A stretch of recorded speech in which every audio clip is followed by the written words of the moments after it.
All right, welcome back, everyone. So, as promised last week, I have come back with this end to end sales pipeline. Just to recap, this is going to be almost an end to end sales pipeline. So, there's going to be three part of this automation, which is first one is the lead generation, then we have the automatic hyper personalized outreach, and then we have the checking for the replies if we get any replies from the people or not. There are some aspects of this automation which lies outside of make.com, obviously, which is like setting up a crm, so you can do it really easily or have it quickly set up in something like Google Sheet, which I have done for this automation, or you could also use something like HubSpot. um, and one other thing which I'll dive into as well is called Phantombuster, which I have used basically to power my lead generation automation. So let's dive straight into this. First one, as you can see on my screen, is the solar lead generation. Uh, so what this does is you can see this is getting triggered by Phantombuster, and this trigger basically gets the details of a phantom. So what is Phantombuster and Phantom? So Phantombuster is basically um, something which you can use to kind of scrape the internet, like Google Maps or LinkedIn, and get like relevant lead information. So what I have done for my case is, as you can see, I have just provided this Phantombuster link to my Google Map search. So I'm using Google Maps for this lead generation. What I basically did is, you can go to Google Map, search, okay, I need to find the universities in London, or I need to find the hospitals in Warwickshire, or anything. As you can see, I've gotten the title, the website, the phone numbers, the emails, their Facebook URL, their LinkedIn URL, everything that I need. You can basically use Phantom Buster any way you want, however you want. I'll probably have like a separate session on Phantom Buster, but just to sum it up, I've provided Phantom Buster. These are the types of leads I'm searching for. Phantom Buster basically just uh, goes through Google Maps and finds all the information. And now I'm telling make.com, can you please give me information for this specific phantom? And we get the information from the specific phantom via this module. And then we have a HTTP module. What this does is basically, it gets whatever information that Phantom Buster has gotten us, specifically this phantom. It reaches into an S3 folder where all of our lead information is stored, and it extracts all that information out. So just keep this URL in mind. You pause your screen and just note this URL down, because you'll be needing this in the future while you build this HTTP module. So you put this information here, select the method as get, and then save it. And what this does is gets all this information from that stored S3 folder. And now when we get that information, you can see we have a parse JSON module here.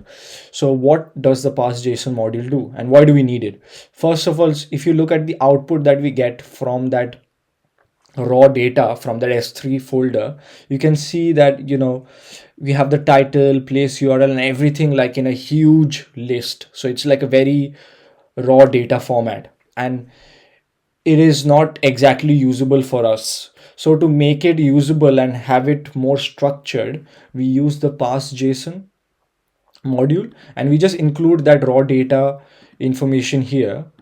And what this does is it basically then just makes sure that all that information that is in that raw file with the title, the company name, the company phone number, everything which is like mushed together, it gets like separated out, and you can have a clear structure to your data. So now that we have got all our data out, or like structured out, what we need is just to create a array of all the information that you currently have. What this basically means is, you'll have probably like 50 hundreds 200, whatever number of leads you have, you basically want to put all that lead information into a single array. Because then what you can do, once you get everything in a single array, you can just bulk update it in your Google Sheet, which is our CRM here, and it saves you an operation. If you did not have this array aggregator, your automation will still work. It the Google Sheet will one by one iterate over all the lead information and to like populate it out. But what array aggregator does is, it because it kind of takes all your hundreds, 200, whatever lead number you have, and just puts it into like one array. By using this bulk add row, it just uses one operation to update your entire CRM. So that's like really good in terms of being economical with your operations, and also like making your automation much more efficient. So what we need to do in this array aggregator is basically just um, pick out the information that you need for your CRM, especially in the format that you have your Google Sheet in. So first, let's look at that output that we get from JSON. As you can see, it's structured now. You have a separate title, separate address, website, phone number, everything which has been separated out from that raw data file which we initially had. And just to have a quick look into how our list will look like, um, let's look at this one. So you have your company name, you have your industry, your email, phone number. Have to like shape our array aggregator. So column 2 is the title or the company name. Then you have the category of the industry, then you have the email. So similarly, just structure this array aggregator as your Google Sheet is, or your CRM system, so that when you load it into the Google Sheet, it's already into a format which your Google Sheet would like it to be in, if that makes sense. And then when you run it, it kind of auto populates all your CRM data in the Google Sheet. And that is your lead generation, and that's done.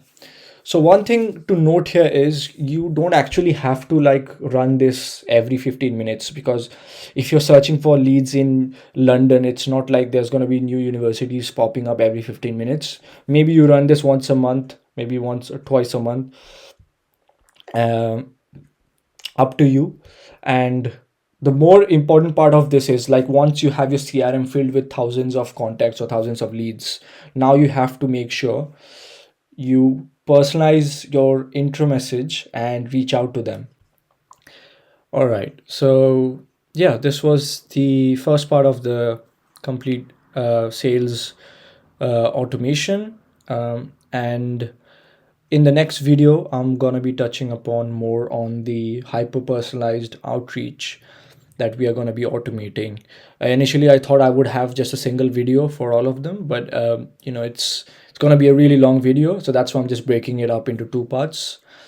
So the second part will touch upon both the hyper personalized outreach and how we are checking for the replies for the clients. So yeah, see you until the next one.